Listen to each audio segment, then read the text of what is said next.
My name is Justin Gage, and you're tuned in to the Aquarium Drunkard Transmissions podcast with your host, Jason Woodbury.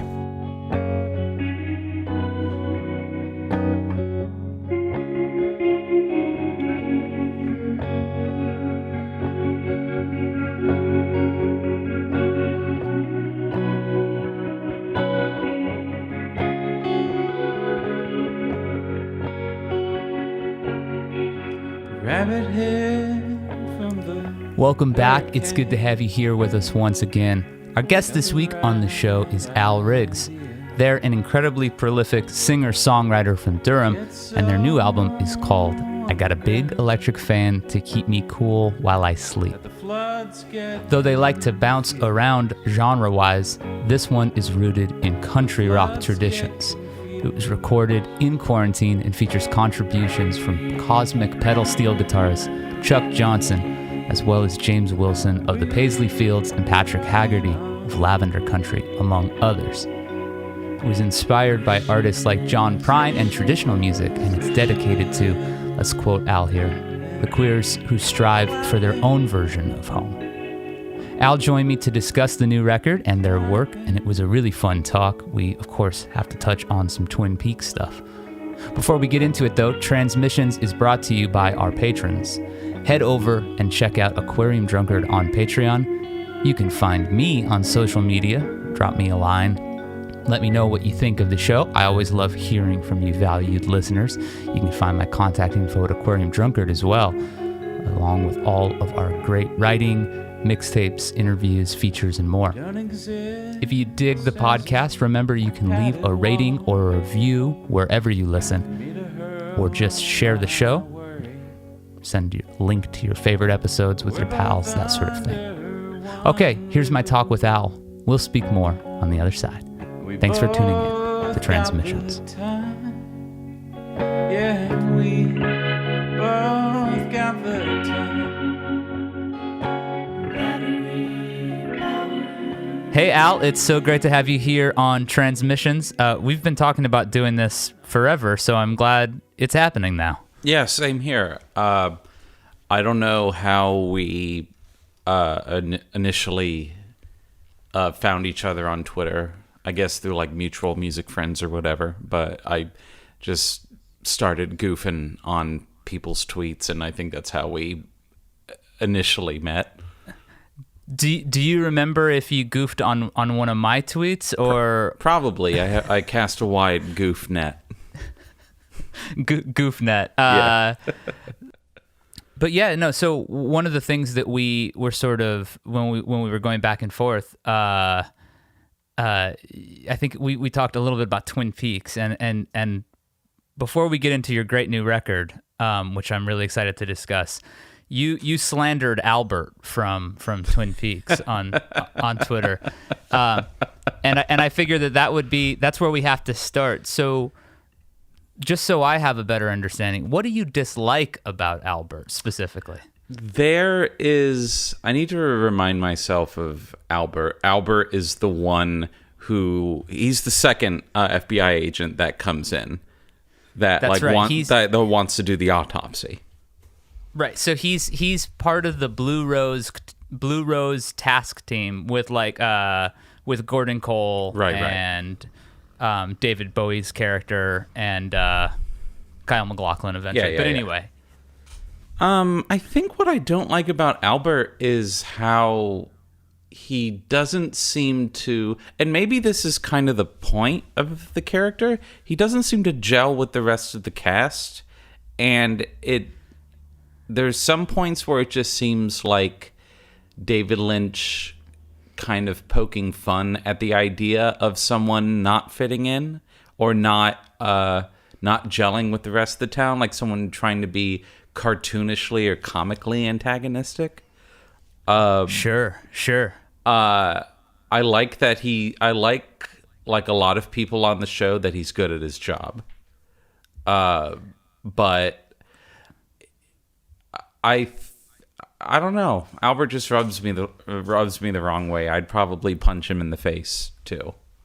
Yeah, I mean, I think that's he's the thing I like about the character, right? So what I like that he's clearly a person. I love that you've been saving this. I did for the podcast, and I completely forgot about it. I wrote my thoughts down. I was like,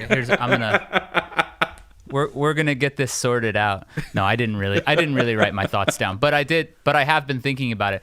And what I like about Albert is that he seems like the kind of dude who would prefer to be left alone entirely. He doesn't want to have anything to do with any of this, but because he knows what he knows and because of the things he believes, he's basically just like, he's compelled to do the right thing, even though it's the last thing he would enjoy doing. Right. I like when there's a character like that, especially in a world, especially in a show like Twin Peaks. But that's a great introduction to you like to give spicy takes and all sorts of stuff like that. God, on Twitter. God, you bringing that up, it is going to be my biggest regret in life if that's all I'm remembered for. I spend years working on music and trying to get better at writing and producing and self-recording. And if I just poop out some dumb joke and it gets likes, I'm like, well, what the hell am I even doing with all of this? Do you enjoy social media? Do you enjoy like the general?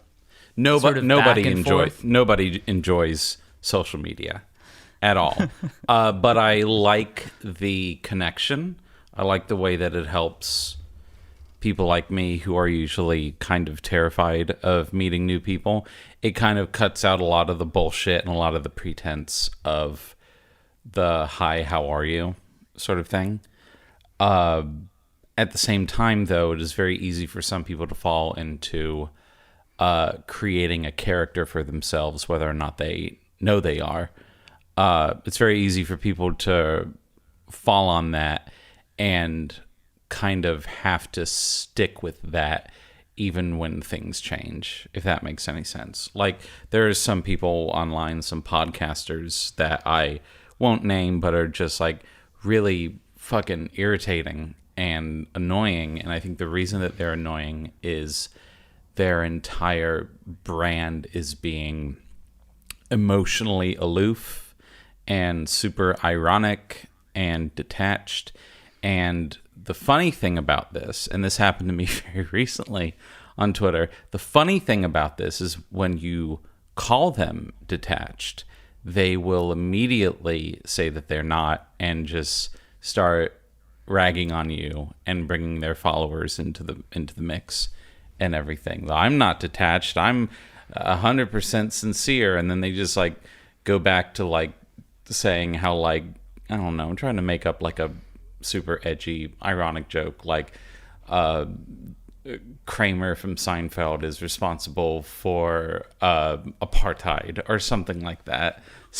some bullshit, ultra edgy sixth grader crap that nobody has time for, other than to just look at it and point and laugh and move on. It's nothing meaningful. It's just a goof. But I think the problem with goofs is that once you make your whole thing that, people are going to think that's all you are. And the worst problem is when you try to keep that up, that is all you are. Right. It's the boy who cried wolf. Do you sort of view your obviously you've put out so many records. You're an extremely prolific, on that front. There's always something coming out. Do you feel like, like to just play with the idea, your Twitter persona, is that tied to, because I guess what I'm getting at is there's a performative element of music. When you're making things, there is a performative, and there's a little bit of a, it's not necessarily a character, but you have to employ a persona to some degree. There's who you are when you're on stage, and there's who you are when you're not. I think a lot of that comes from the fact that I'm autistic, and a lot of that comes from there's just I feel like there's just going to be a dog barking the entire time of this interview, just in the background. Is there a dog barking on your end? Yeah, there's a dog barking on my street. I don't know. Let's just let the dog bark. The dog will bark. There's been a person riding a motorcycle back and forth in front of my house. Perfect. So it's just the best podcast atmosphere. Yeah, exactly. But I think a lot of it has to do with the fact that I am autistic and the fact that when I'm creating art, there is a huge...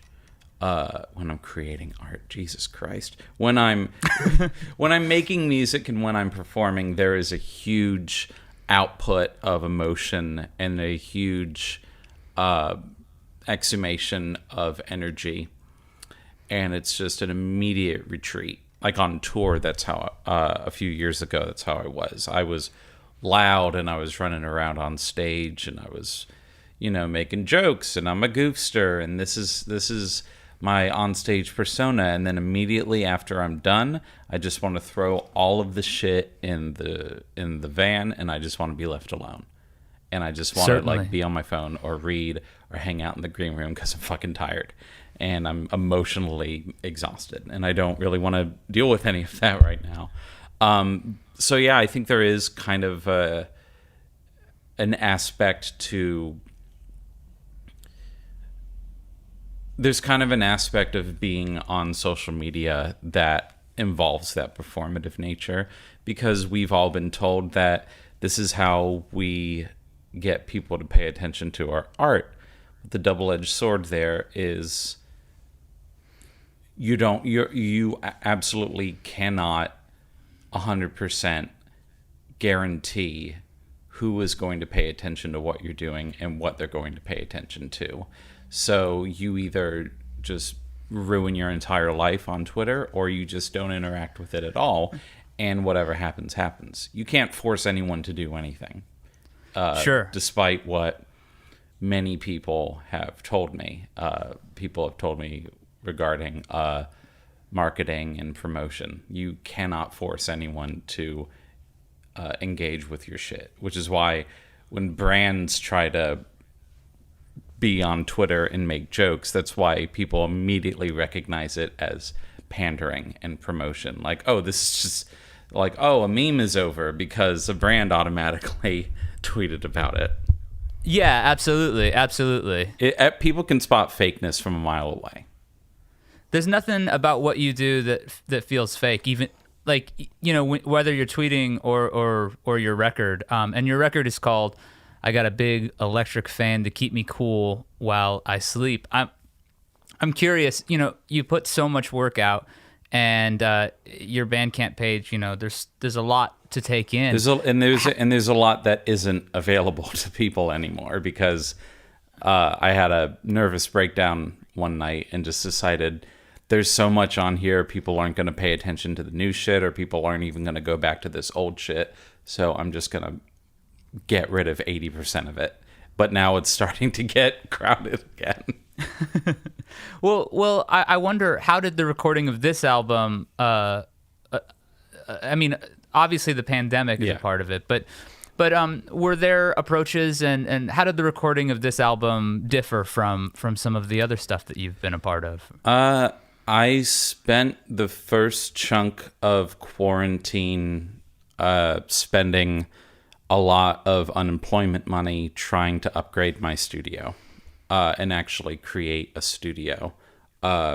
New microphone, mic stands, monitors that I actually got from a friend of mine, new interface, a bunch of MIDI stuff, and a drum kit, which you can see that I've never actually used live drums of my own before. So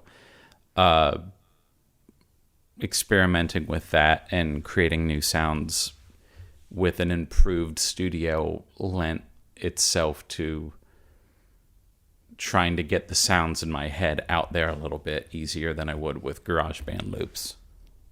Yeah. Well, it's a great sounding record, and it feels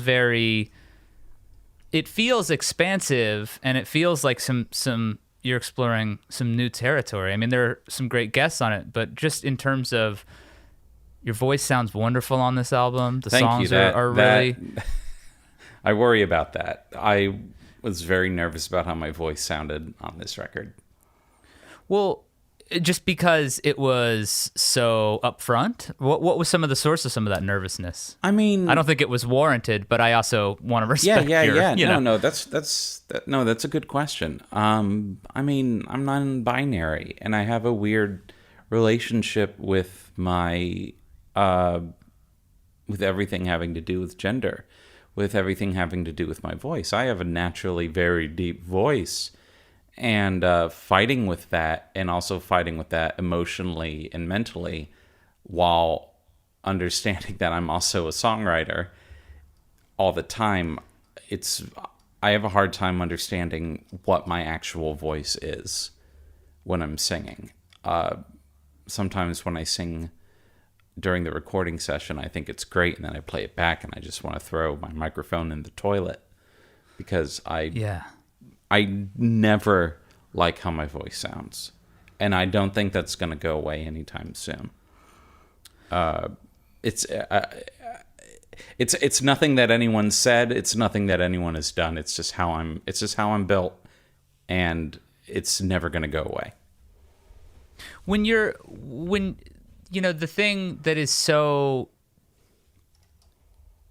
one of the I'm also really quick. I'm also really trying not to turn this interview into therapy, which I've kind of made the mistake of making other interviews in the past kind of go into therapy. No.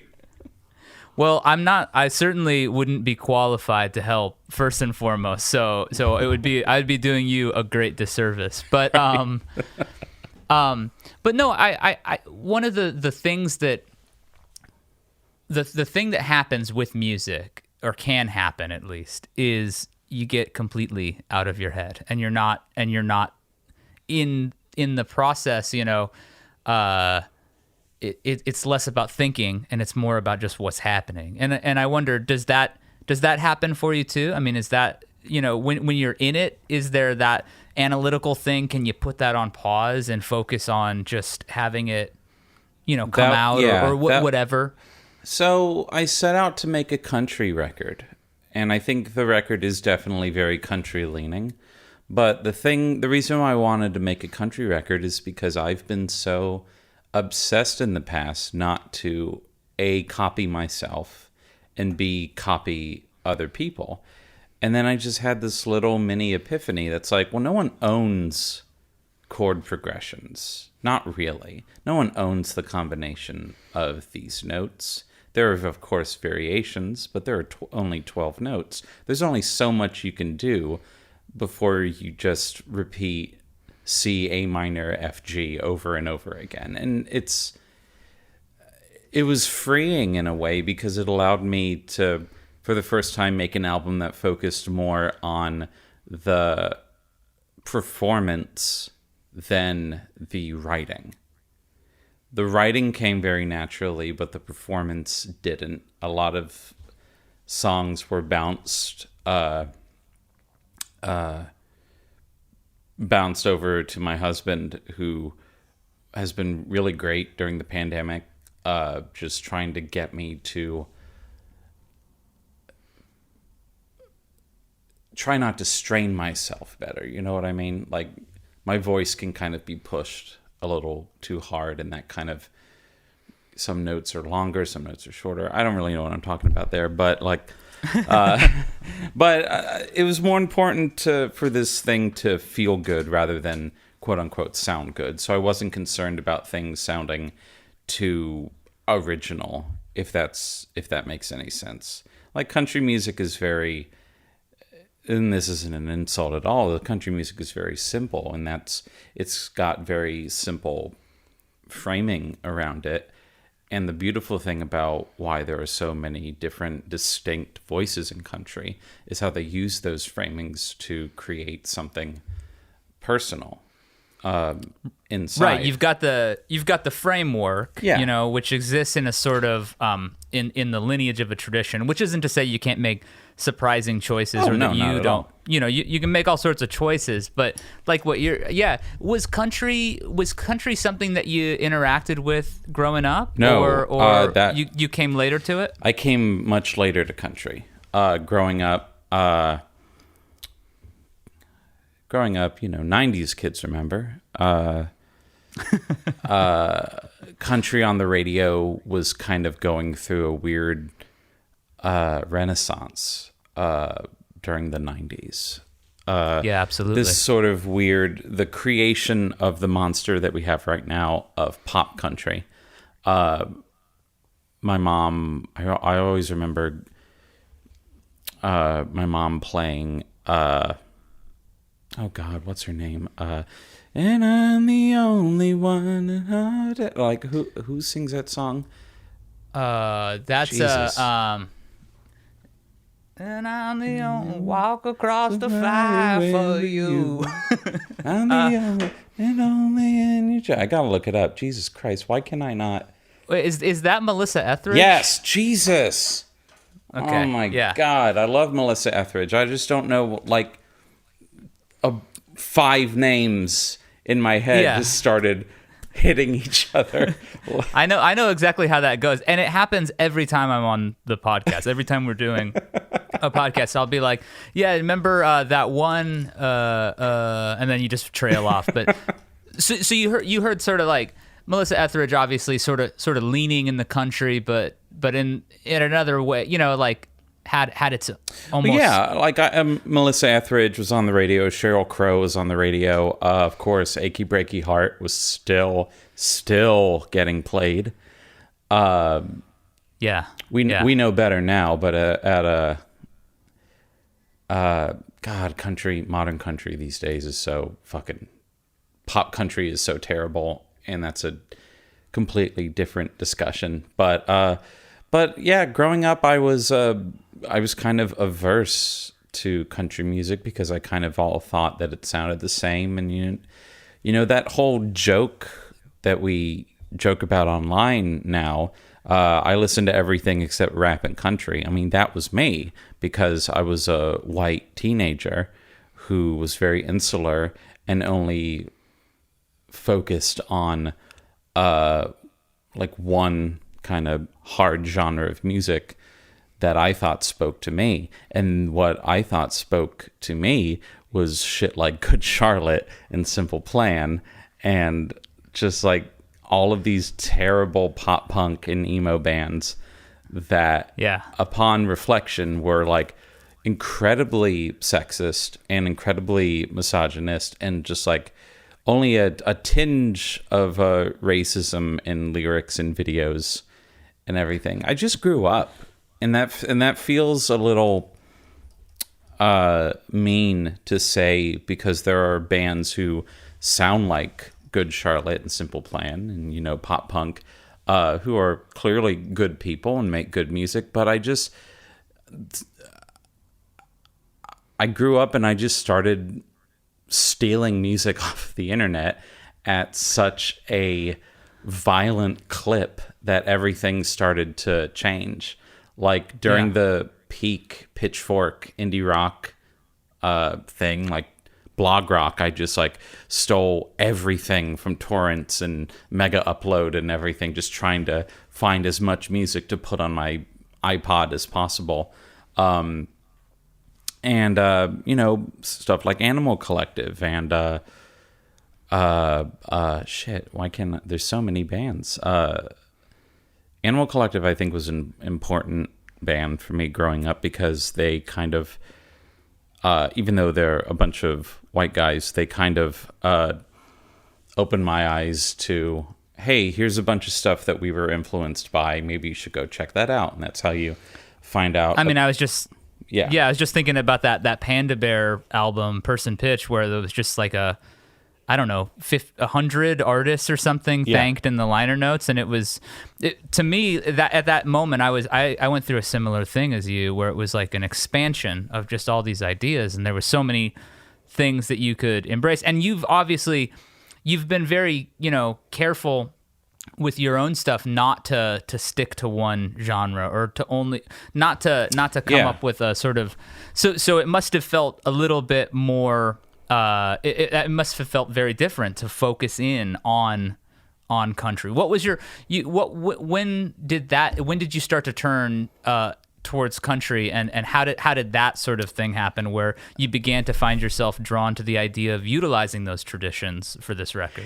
There's this joke in an episode of That 70s Show that I think describes how I discovered country music, kind of to a T, is characters going through a breakup and was sitting in the car and listening to country music for the first time, and he's like, "Oh, I finally understand this." It was similar for you? I went through a terrible breakup with a terrible boy, who I lived with for 3 years, and he was just emotionally abusive, mentally abusive, just kind of an awful human being. I'm sorry. No, that's all right. It's cool. And he still, weird shit is that he still buys my music and merch, and I don't know how to take that, but I'm also taking his money, so I don't know. But living well is the best revenge. Yeah. That's around the time where I started getting into punk and much more angrier music, before Michael Gira revealed himself to be a gross accused rapist. I was really big into Swans. And Swans is a band I can't really listen to anymore. But around that time, Swans was this huge band, literally, that just sounded like the earth being ripped in half. And it was they were a band that helped me process a lot of anger and a lot of sadness and a lot of rage that I had. And that eventually led to finding folk music and world music, which is a term that I don't really like. Global music. It's just other music from other countries. It's kind of like how American primitivism is a gross term, and there's not really a good replacement term we have for it yet. But all those little tangents aside, country music kind of came when I was around, I think it was like 22, 23, when I started really getting into John Prine. And that's when my mind exploded, like, oh, wait a minute, country music is actually brilliant, because here's this singer who is working within the realms of country and folk, and he's a poet. He's the greatest songwriter who ever lived, and I still think that's true. And from John Prine came Waylon Jennings and Willie Nelson, early Johnny Cash, or late Johnny Cash, actually, more than early Johnny Cash. I'm kind of fascinated by his late period. And Lucinda Williams came next, and Katie Lang came next, and just gobbling everything up. Nico Case, that Case Lang Veers album is one of my... That's a great record. Oh my God, it's one of my all-time favorites of the past decade. And I just started getting deep into country. And I think being older and actually going through shit, some traumatic shit and some heartbreaking shit in my life, prepared me emotionally for actually settling in with country music and understanding the craft behind it all. I don't want to make a very long answer short. I don't want to make any major assumptions, but your husband wrote a really beautiful bio for this record. He did. And it seems like perhaps you're in a situation where you're a little bit more settled, in your life, and you've got a space there where you're able to create, and you've got a partner who's supportive of that. Was there any sort of tension between the idea that you were embracing this music that took such heartache to understand, at a time when perhaps, global pandemics aside, things had maybe settled into a good space for you. Was there any, or did those things feel tied together at all? Those things felt tied together, and I'm glad you asked, because that's kind of the story of, it's kind of the concept behind the album, which was trying to make a country music album about queer domesticity and settling down. And the reason why it's called I Got a Big Electric Fan to Keep Me Cool While I Sleep is that's a line from one of my all-time favorite songs, probably my favorite country song, Ragged But Right, which there's a cover of on the album. And that song kind of blew my head wide open, because there's tons of different versions of the song. It's a traditional song, which means by covering it, I cannot get sued. But my it's always nice. Yep. Yeah. But my favorite version of the song is the one by George Jones. And just to hear George Jones, of all people, sing this song about settling down, no longer being a crazy idiot on the town, with a wife and a kid and a porterhouse steak and a house, and just everything's nice. It kind of blew my mind. Like, you can write a country song. You could do a country song about how things are okay. Yeah. You can actually step back and look at things and look at your situation and see that things are okay. Yeah.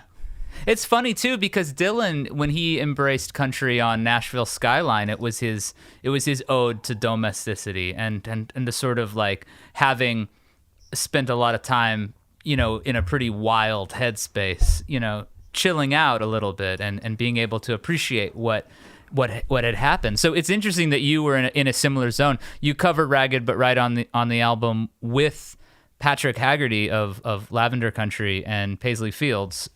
Were they, obviously in the queer country spectrum, those are two people who have really helped kick down some doors, as well as people like Katie Lang, who you had mentioned, and others. There's the kind of the whole yeehaw agenda thing seems to be afoot right now. But those are some of the forebearers. When you reached out to them about the song, did you explain the concept that you had for the album as well, or did you just kind of leave it open? I explained the concept because I love explaining concepts. It's my favorite thing to do. I love explaining concepts more than I like actually going through with them. They were both really receptive. And I had also worked with them in the past. About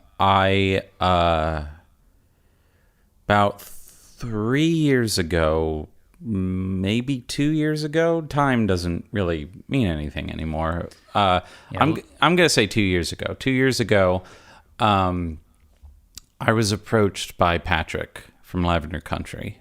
I forget the actual question that he asked me. He was asking me if I could open for Lavender Country at the Pinhook in Durham, one of my favorite venues. He contacted me through Facebook, and I said, can't really do that. I just played a show there that last week, and, the whole 30 days, don't want to clog up the whole calendar with your own name. So I explained that to him, and he was like, well, okay, do you want to play in the band? And that frightened me and excited me, because I look up to Patrick a lot. He is kind of a deity in queer country. So I was like, sure, yeah. The day came that he was, that the show was going to happen. I picked Patrick and his husband up from Brendan Greaves' house, and we went to breakfast with the rest of the band. That included Paisley James, and we did one practice together, and then we did the show.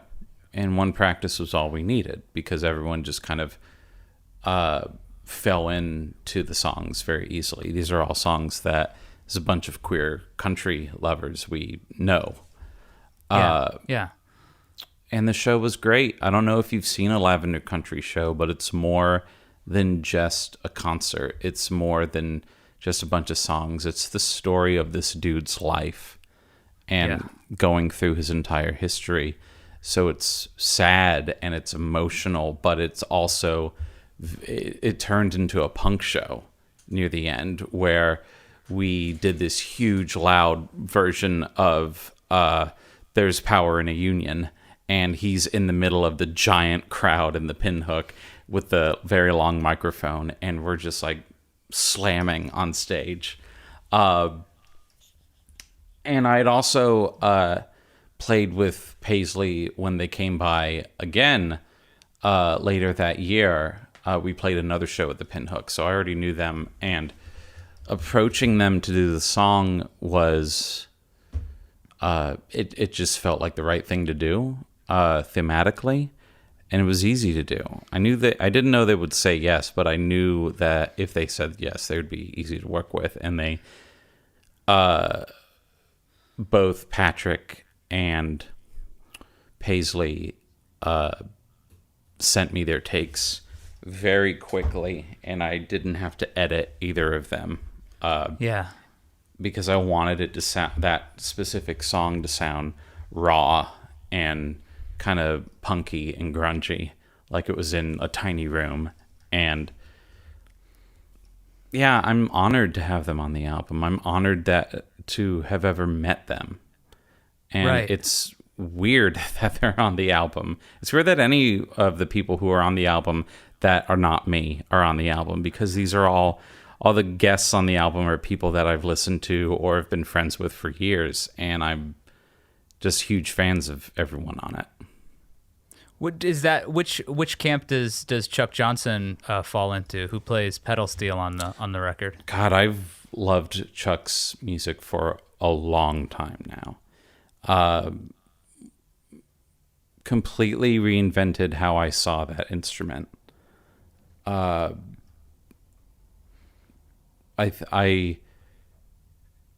just trying to think. I'm trying to think of how I reached out to Chuck, and also I'm trying to put this bud back on the back on the headphone that fell off. Whatever. I just got to not pay attention to that. What surprised me about everyone that I reached out to for the album is how game they were for what I asked them to do. But there is that, I forget who said it, there's that old quote when it comes to someone asking, how did you get so-and-so to be in the thing you're doing? And the answer is you pay them. Right. And it's very great to pay other musicians. And I always feel great when I have the money to ask friends or people that I like to be on an album. And they're always, and they always knock it out in the park. I never had, every time I've ever worked with someone on my music that isn't, producing or just anyone, they improve it. And when Anne Claire did her multiple vocal takes for Wishes and Clapping, and she added that weird kind of semi-dissonant thing, arrangement to the very end, I was like, that is brilliant. I didn't even think about that. And Chuck did something for Blighted by the Light that felt very true to both the roots of the instrument and also true to him. Which is such an...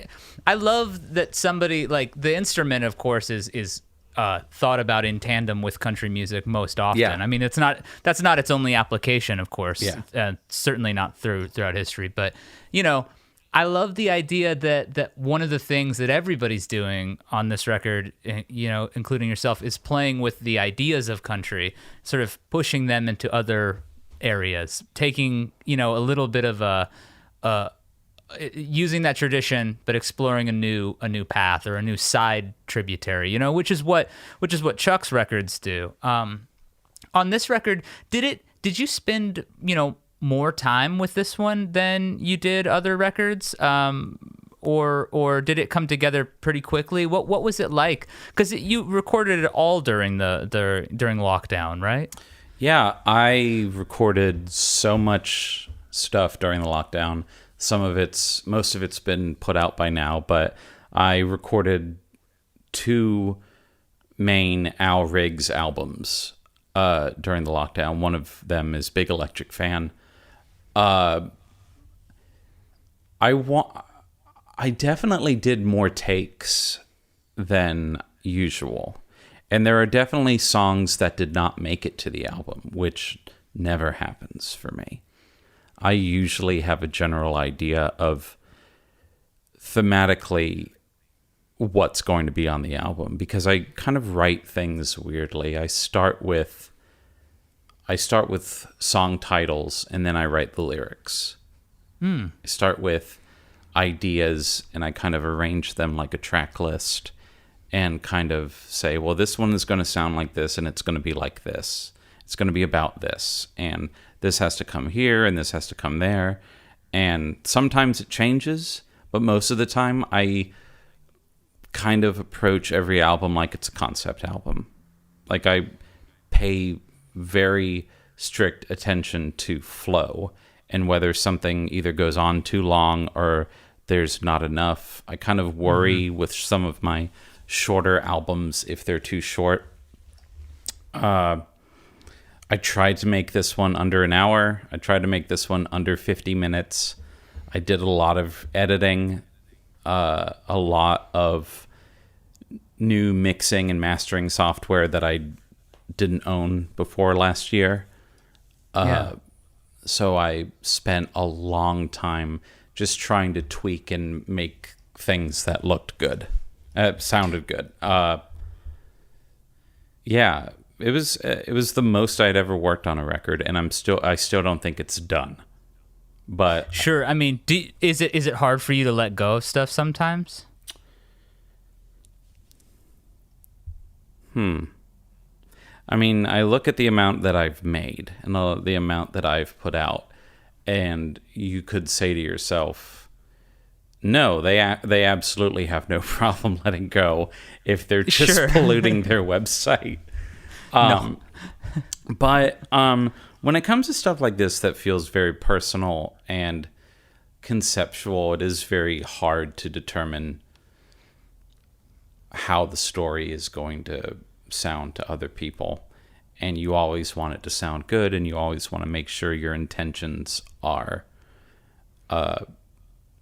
made clear. There's only so much you can do. Right. With this one, I did feel a little nervous about letting it out because I still don't think that the album is quote-unquote done, but there is a rawness to the performances on this one that I think make it a more interesting piece of my output than before. Are there artists that served almost as a model for you in terms of the way you think about what you're doing? Because when I think about people who put out a lot of music, I think of people like, I don't know, Robert Paul or, Guided by Voices or something like that, where there's a lot of stuff. Did you, has it always been for you that you just write a lot, that you just record a lot, and that you don't want to necessarily sit on all this? I'm curious about the motivation for sharing as much as you do, just in general, or what about that approach appeals to you as somebody who thinks a lot about concepts. I mean, I feel like that must be a little bit tied into your approach. Why sit on anything? And that's not a hypothetical. I'd like to know, I like to ask a lot of people who have told me in the past, friends of mine, people who I'm still very good friends with, who have told me, don't release so much.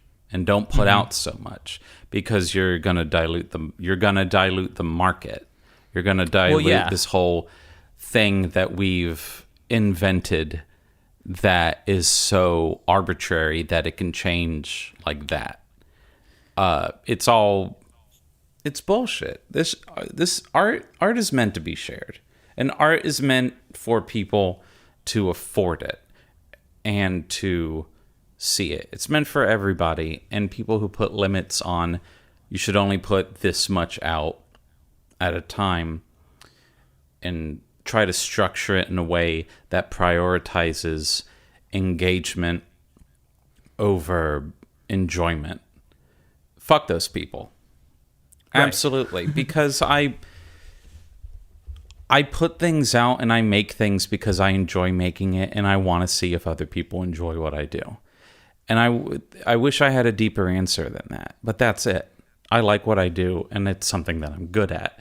And sometimes you just want to brag. You just want to brag on yourself. Like, here's an album that I made. Here's 2. I made 2 albums this year. Here are 2 of them. Here's 3. Yeah. Here's a single. Here's this weird thing that I was thinking of. Here's a cover of a Laurie Anderson song.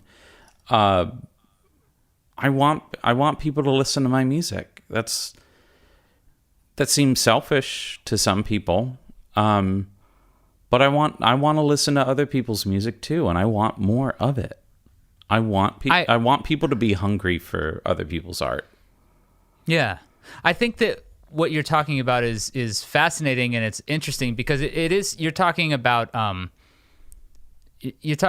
where obviously the priorities of the market are less considered because they're not really priorities that you share, it sounds like.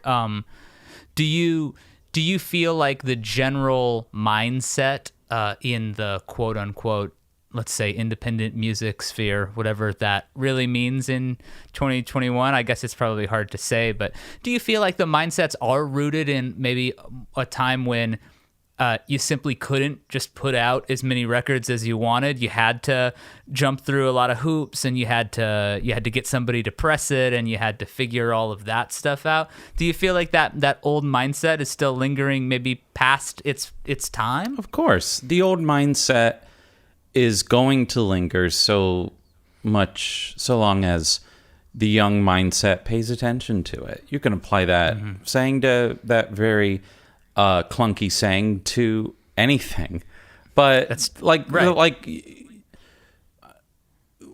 we're music nerds. I don't want to speak for you, but you do have a podcast for a music journalism website.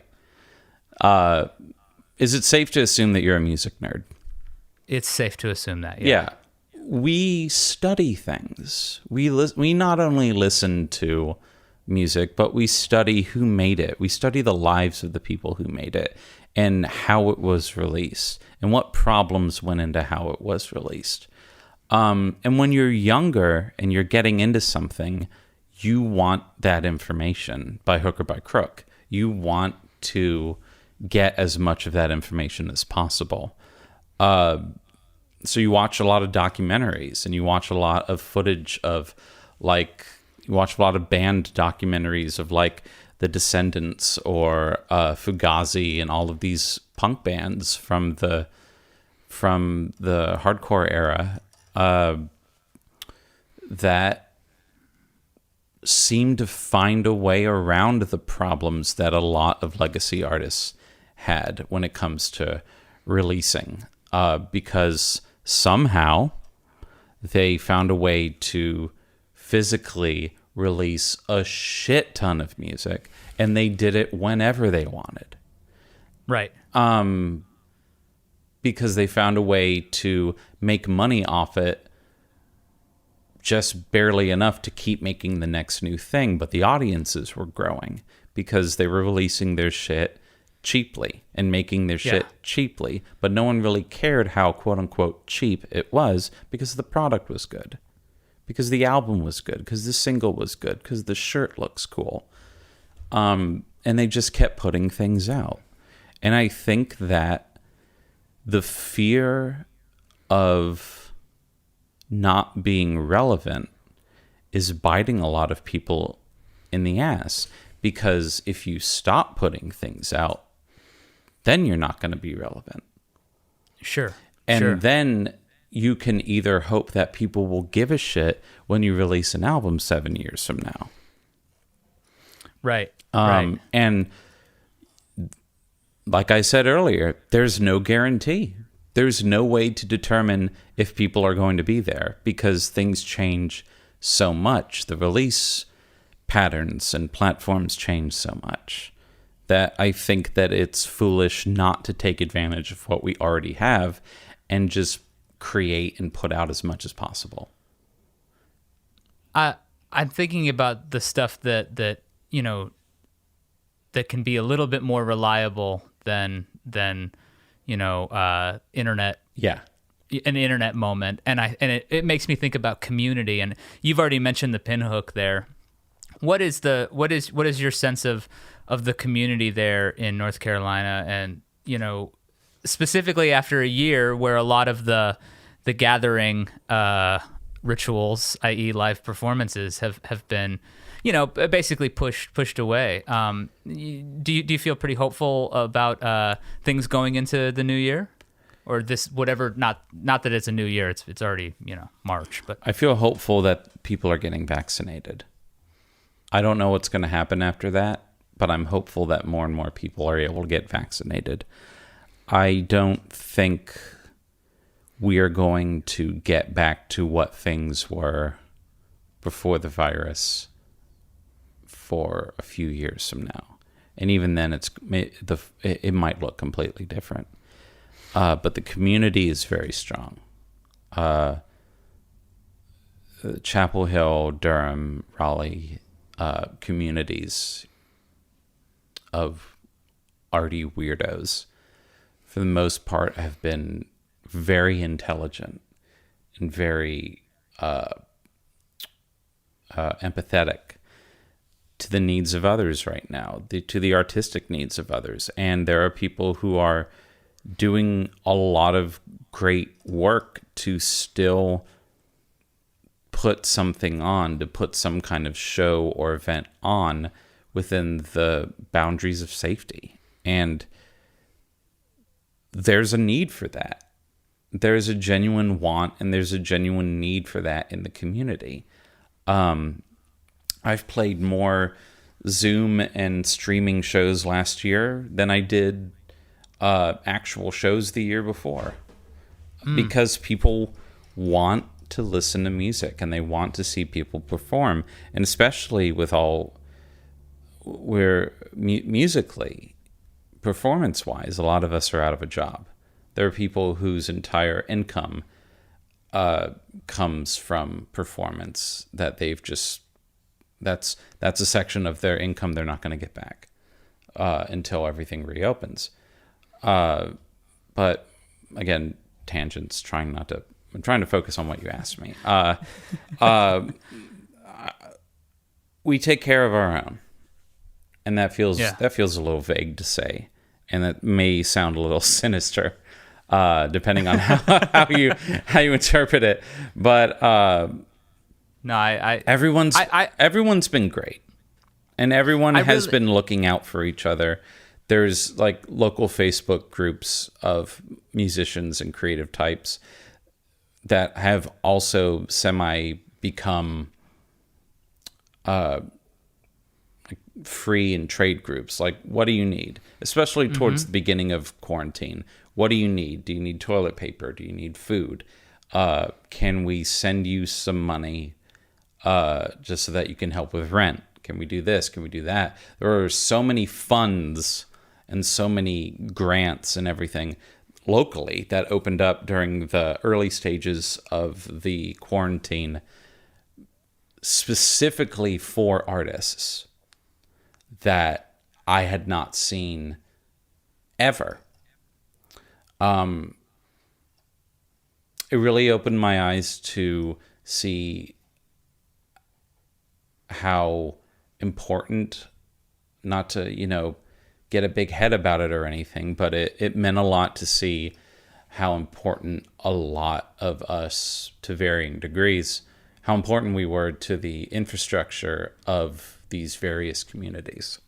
Meant a lot. Yeah, yeah, absolutely. I feel like I have such an appreciation and a fondness for the people I know out there, and because it feels to me like such a it feels like that sense of community actually extends far beyond the physical location, and that I feel like I pick up on that, and when I see past guests like John Darnielle or whatever saying stuff, it's just like I on Twitter, it's like, I feel like slightly like a neighbor, geographically, although that's not quite the case, and I feel like that's such a great thing. And I have to imagine that with that sort of in your head, as you're working on a record like this, that probably also contributes a little bit to that feeling of some stability. And I think it's so interesting and exciting that you made a record that's this good, that's this like intense at a time when it, creativity just simply doesn't come for a lot of people under moments like those. But it sounds like it's just always there for you, like this thing that you can take time to create, and that it sounds almost like you need to. If that I don't want to speak for you either. No, that you're on the right track. I was actually talking to John Darnielle about it near the beginning of the pandemic, of quarantine, before I had even written or recorded a note of this album. And I was like, man, a lot of people are like, I was saying to him, man, a lot of people are going to be like, oh, I've got all the time in the world and like record stuff. And I'm like, is that really necessary? And is that even happening for a lot of people? Because it's not happening for me right now. And then John was like, on the contrary, I actually have this and this and this and this and this working on right now. And I'm like, well, shit, John is making shit. John found a way to do it. Yeah. And he put out 2 albums last year. Right. Put 2 incredible, wonderful albums. He put 2 albums and a live album out last year. So I'm like, what the fuck am I doing? And that conversation of just realizing, that conversation where I was talking to him about it, it made me realize that it's okay to create right now, and it's okay to want to create right now, and that you're not taking, if you make things for a living, you're not taking the spotlight away from anyone else. Sure. And that's always true. That whole competition is only created by the people for whom art doesn't come to them. They're only there to sell the art. Competition is a fake thing created by non-artists, but it ruins artists, and it ruins relationships between artists. But being kind of in the back of my head, being told by both John and myself, it's okay to create, and it's also okay to take your time if you don't want to create. It really freed everything up for me. Mentally. And that's how I got 2 albums.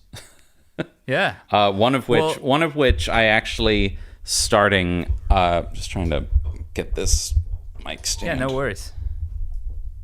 One of which, at the beginning of this year, I decided to throw the entire thing away and re-record everything, which is the best decision I've made in a long time, because I kept trying to chase this weird Jim O'Rourkean kind of lush singer-songwriter thing, and that really wasn't taking me anywhere.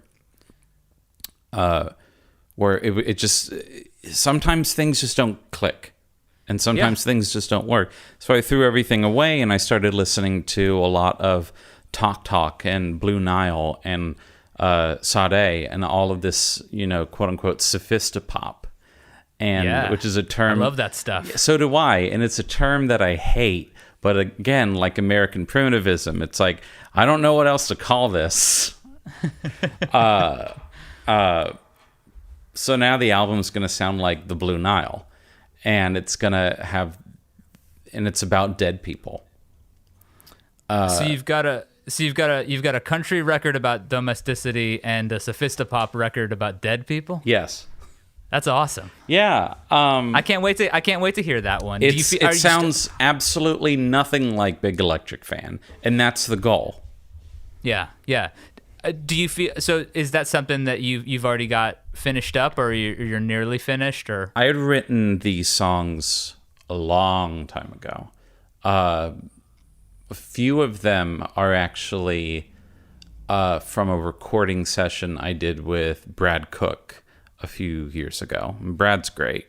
And I was like, hey, can I take these songs that we worked on in Greensboro and put them on the new album? And he was like, oh, yeah, sure, totally.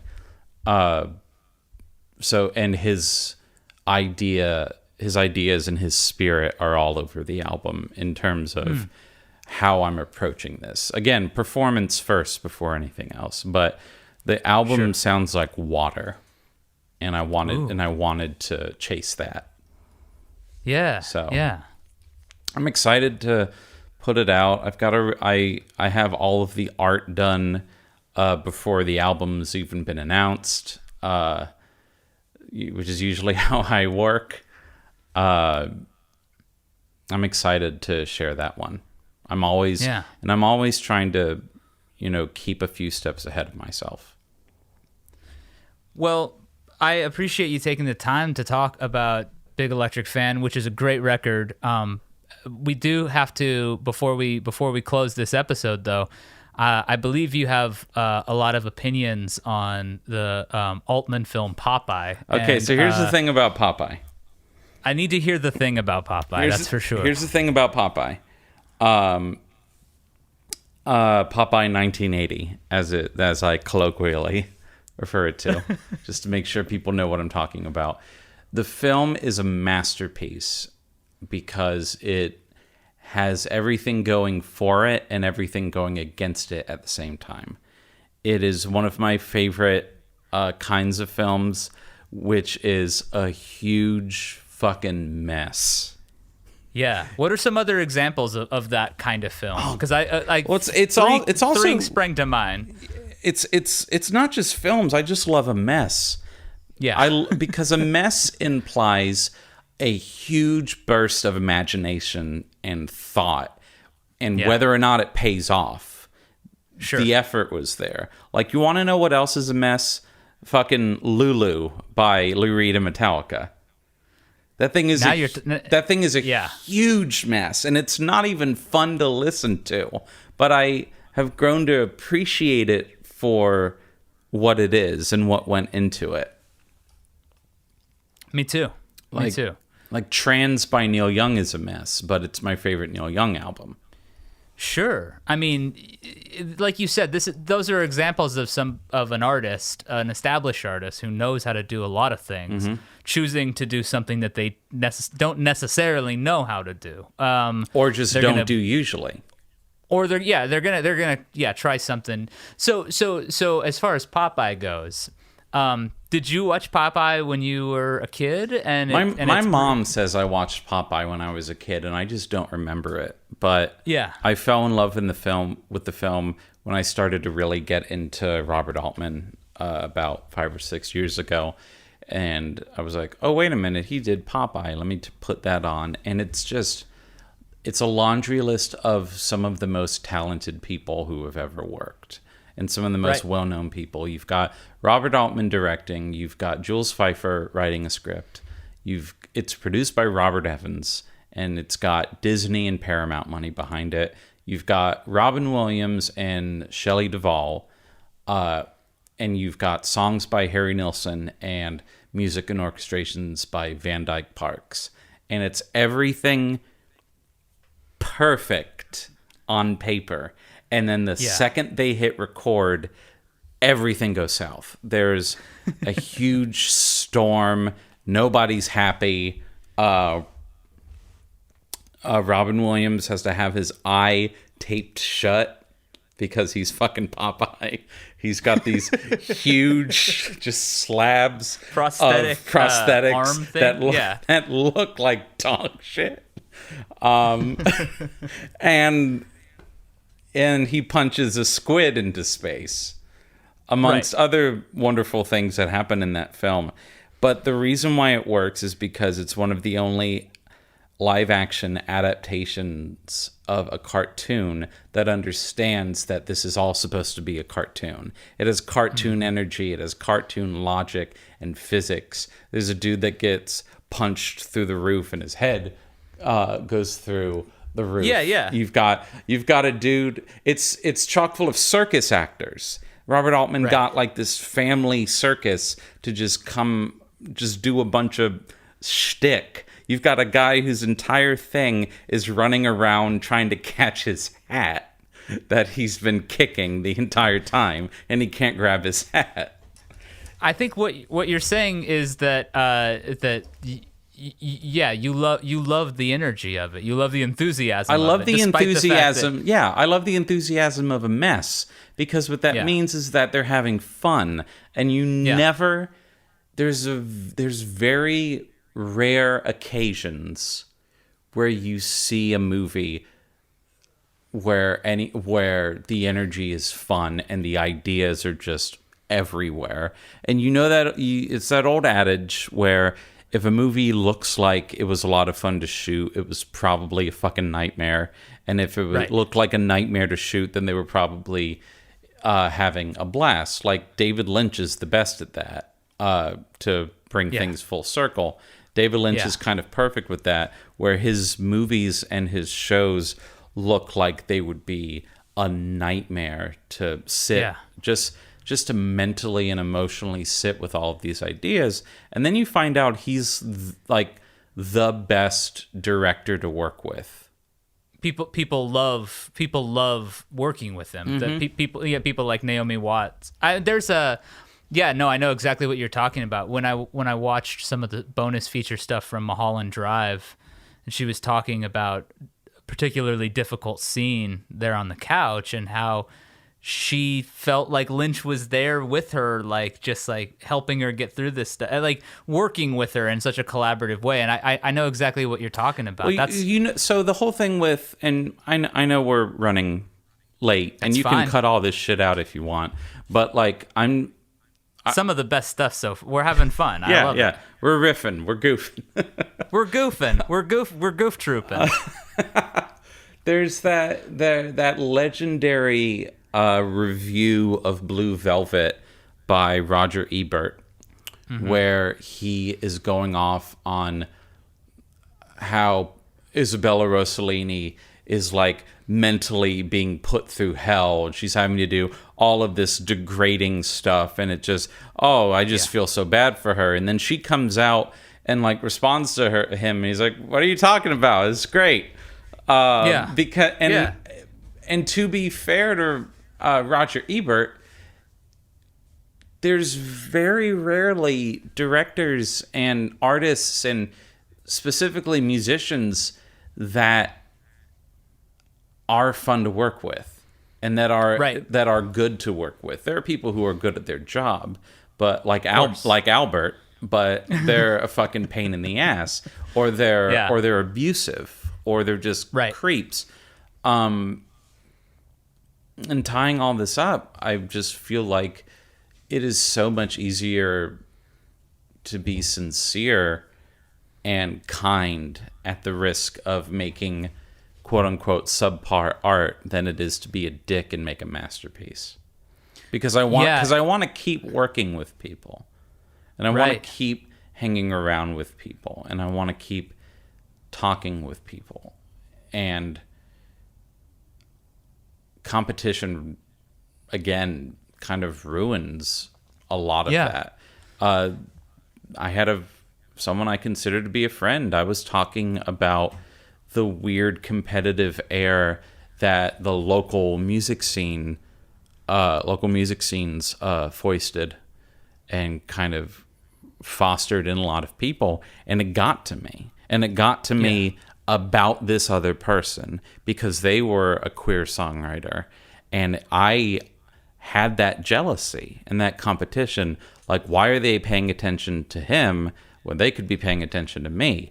And then when I grew up, I was like, oh, that's bullshit created by people who actually don't make art. And I had no reason to be jealous of him. But I posted about that, and he blocked me on Twitter. So what the fuck do I know? Well, Al, I appreciate you taking the time. And it's funny, too, because as we close out, Lynch is somebody who talks specifically about some of what you're saying really resonated with me when you were talking about making this record.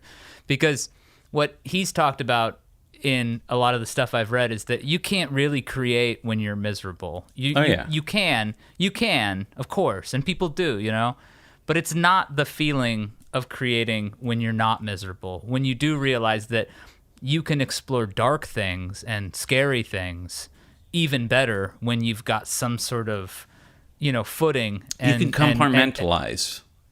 Sure. And I feel like on this record, I hear it feels, I mean, in so many ways like a continuation of what you're doing, but it also feels like maybe this sort of a new era too. And so I feel like it'll be fascinating to watch where you take things, and I'm excited to hear this Sophistopop record. Yeah. And I appreciate you taking all the time to sit here with me and talk about all this stuff on Transmissions. Of course. And I love the podcast. I listen to it all the time, and I'm not just saying that to, wrap things up or plug the podcast, but I really love the conversations that you get into with people that you wouldn't really get from anywhere else. Well, I appreciate you saying that, and I'm very much appreciate you being part of that. So I appreciate. This is just the crippling self-image. I appreciate lucking into being on this podcast. Well, you didn't luck your way on. You tweeted your way on, and we had a lot of great interactions that led here. So I appreciate you taking the time, Al. Thanks so much for being here. Thank you so much, Jason. Please don't ask me to take you for one final ride. The restaurants have all our arguments and all our final meals inside. Just give me a witness.